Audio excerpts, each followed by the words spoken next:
So you released a show recently with the ex-cartel Sicario, Smiley, I think it was. His What name's Ali. Ali, His Muslim name's Ali now. Ali? Okay. What do you make of the show? What do you make of the guy and his story?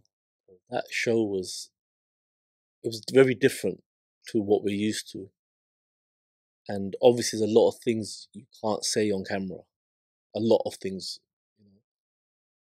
And his situation was so crazy for like a human being to be in that environment.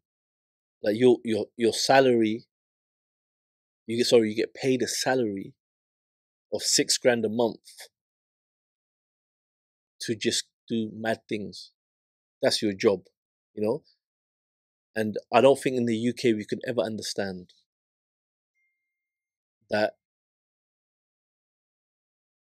a third world country and then you put cocaine in that third world country. Do you understand what I mean? So like England is not a third world country, but imagine you put the product very near to third world countries and then America's on the border.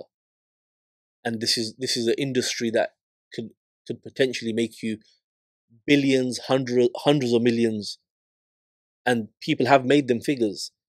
So it's like the carnage that's going to cause in any third world country like that. Because you got to look. It's very different if you look at, for example, the heroin trade. Okay, it comes from Pakistan, Afghanistan, or whatever, but there's no like, how can I put it? There's no first world countries. So allegedly they're first world countries, but there's no first world countries on the borders of Afghanistan and Pakistan. They're like countries like America. They're like developing nations or whatnot. But imagine Mexico, third world country, border the richest country in the world, or the biggest economy in the world. But then you got this product that costs you a few $1,000s. That's worth tens of thousands of dollars over there, like per key or whatever the price. I don't know what the price is, America, whatever the price is. So of course that's gonna cause carnage. The drug game causes carnage anywhere you go. Here, America, France, no matter where you go, it causes carnage. So that's gonna be like 100,000 times more intense over there because it's literally people in poverty fighting over the control of the product. So just sitting with him is a very nice brother. Mad story. You know what kind of really kind of like freaked me out a little bit. He showed me the tattoo of the angel of death. Like that's normal in Mexico for people in that game. I just could not imagine someone I've never seen in England before in my life. Someone with the angel of death tattooed on their arm. I was like, yo, it's like a religion over there, sort of thing.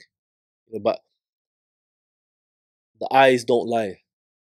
You know, what's that movie the guy says? The eyes never lie, Chico. Scarface. The Scarface, you sure? Maybe.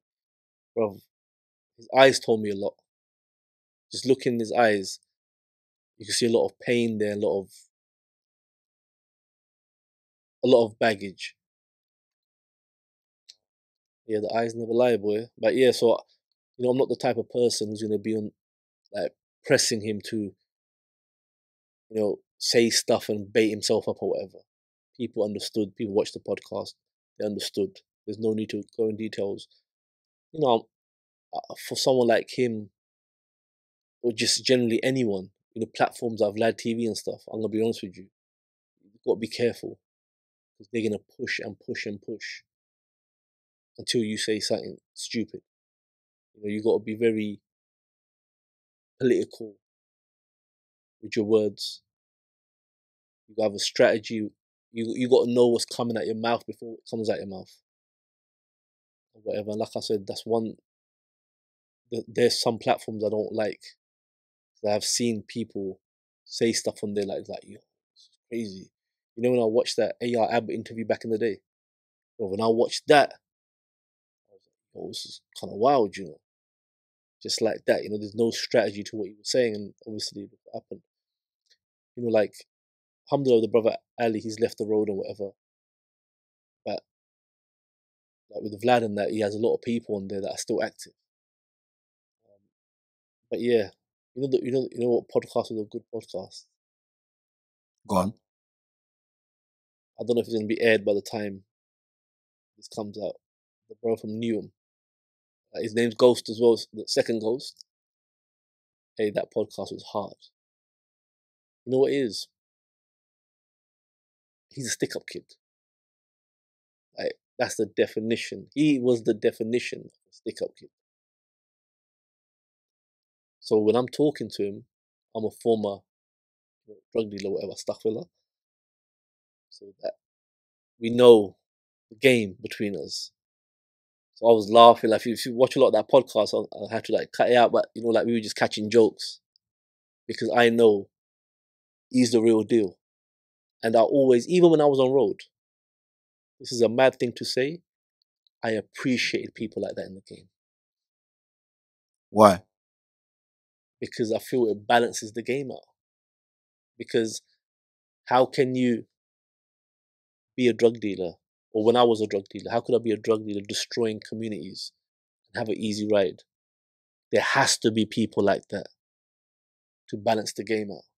Do you understand what I mean? Drug dealers destroying community, here comes Ghost to destroy the drug dealer. You understand what I mean? I like that in the game. I thrive off that. I love that kind of like, it was a level of intensity behind it. Like prayers are on you. This is the game, and whatever. But a lot of people that want to be in the drug game, when they get touched, obviously Ghost is not in the game no more, but when they get touched by people like Ghost, they start feeling sorry for themselves. I'm like, bro, you ain't selling cupcakes. You're selling coke, crack, heroin, weed, whatever. So a lot of people need to understand who want to be in the game, who might be dabbling in the game. If you decide to be in the game, people like, not Ghost because he's out of the game, but people like Ghost are going to come. There's no ifs, no buts about it. So if you're not a savage, and you're not on that, or you don't even know how to get savage when the time's right, the game's going to eat you up. It's going to eat you up, and it's going to, it's going to damage you long term. But I really enjoyed that podcast. Like, it's that seriously, that was like one of my favorites, Ghost, because like I said, I understood, we had stick-up kids from London coming down to our ends, sticking everyone up or whatever. So we went through that era of when they were coming down doing madness or whatever. And like, I moved the way I moved to stay one step ahead. I did what I did to stay one step ahead or whatever. So it brought up a lot of memories, and it was plotted up on the ends and, whatever. But mashallah, he has a very nice character, that brother there. Like, we had a lot of banter in that podcast. Maybe it'll be out by the time this goes out. I don't know. And that's the thing with podcasts. Sometimes you forget the cameras are there, and you're just chatting like man them. Because when Ghost was here, his brethren was there. My other brethren from London was there. We were just, catching jokes. So sometimes you forget, and that's the thing, because of my past and of his past, we come from, a street background.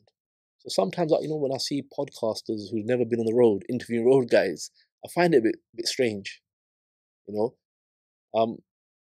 Like, I'm not saying they got to be like lived a certain way, but someone who's never been prison before, someone who's never really sold drugs, and I don't understand how they interview like people from their life, like the questions or whatever. I don't really get, like, they must just get questions from what they've seen in movies or whatever, whatnot. But you saw that vibe between the brothers when he was here still. And like I said, hopefully now, every week we're gonna start with a guest every week, guaranteed. The minimum, I feel, if you're gonna be active on YouTube, you should put out 2 videos a week. So I want to put out like one guest every week, hopefully, and then one like current affairs. That totals up to 100 videos in a year. The previous year, do you know how many videos I put up? Just 15. I was not active at all. I put up 15 videos. I had a lot of things, personal things going on, other things, traveling and this and that going on, stuff that I can't really go into right now. That was the first thing.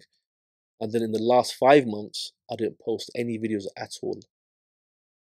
I didn't post no videos. So when I done the podcast with the Mexican brother Ali, I was a bit, like, okay, how's this gonna go? I've been off the scene for 5 months. Is anyone gonna watch it? Alhamdulillah, we've got past 10,000 or whatever the number's gonna be by the time this goes out. So I was happy with that. I've not been active for so long or whatever. Like I said, this time strategy, you know, made time for it. Last time I didn't really make time for it. I was kind of just winging it. Pull out the phone in my car, record something or whatever. Like now, this platform is really based upon interviewing other people, and I don't want to interview just road guys. Anyone and everyone, businessmen, whoever. I'm actually trying to get hold of right now a soldier who refused to fight in the Iraq War. Trying to get hold of him. He lives quite far from from down here. But he's got a very interesting story. He refused to fight in the Iraq War. They tried to put him in prison and stuff like that. So like he's basically like someone who's done something very big, risks going to prison to do something. So if people, I want to interview people like that. Um, but yeah, but the thing is this. This is the thing that's kind of really. And like I said, when you watch podcasts like with the one with Jar, with Ghost, and with this brother from Newham, the other Ghost, and with Ali, when you watch stuff like that, you know what? You could see it's kind of fun doing it. Like since I left the road, I've done so many things. I've renovated cribs, I've sold cars, I've sold anything legit to make money. And I'll be honest with you, I never enjoyed any of it. Like renovating a house or arguing with the builder and then arguing with the tiler, and it's long. I never enjoyed it. I think this is the only thing that I've actually enjoyed doing. You know, and it's fun. Even like sometimes the man them is in the room and whatever, we're catching jokes and whatever whatnot. So yeah, let's see where this goes. And like I said, the main goal is now just to interview a lot of guests and stuff like that. Interview guests, different stories. I think we've heard enough of my story. The viewers that were loyal, that were there from the beginning, they know the story. There's a couple podcasts out there, Young Spray, Pounds, and On the Bridge. I might do one or two more on other people's platforms, but that's it. Like my story is kind of like I've told that now. But for now, like this is gonna be a platform where we're interviewing people and talk about current affairs. Like I feel as a person, as a Muslim, I got a responsibility, and that responsibility is that whoever comes on this platform, I got to make like if I think okay, I could never like 100% know either way, but if I feel somebody's lying, I can't bring them on the show for views. I can't do that. Because I feel like I owe the viewers, and obviously my religion doesn't allow that. So that's another thing as well. So like I said, the thing that we covering is speaking to guests and just anything that's out there, like current affairs. Like we spoke about, Top Boy came out, whatever is out there is public. Maybe we might talk about a podcast Joe Rogan now one day, or PBD or something like that, or Andrew Tate was going, something that's out there. So I'm enjoying it. One of the best things I feel like I've done my whole life, like that I've enjoyed. I did enjoy the roads. I'm not gonna lie, but it was wrong. It was haram. I couldn't do it no more. So since then, as for something for work, this is something I've enjoyed still.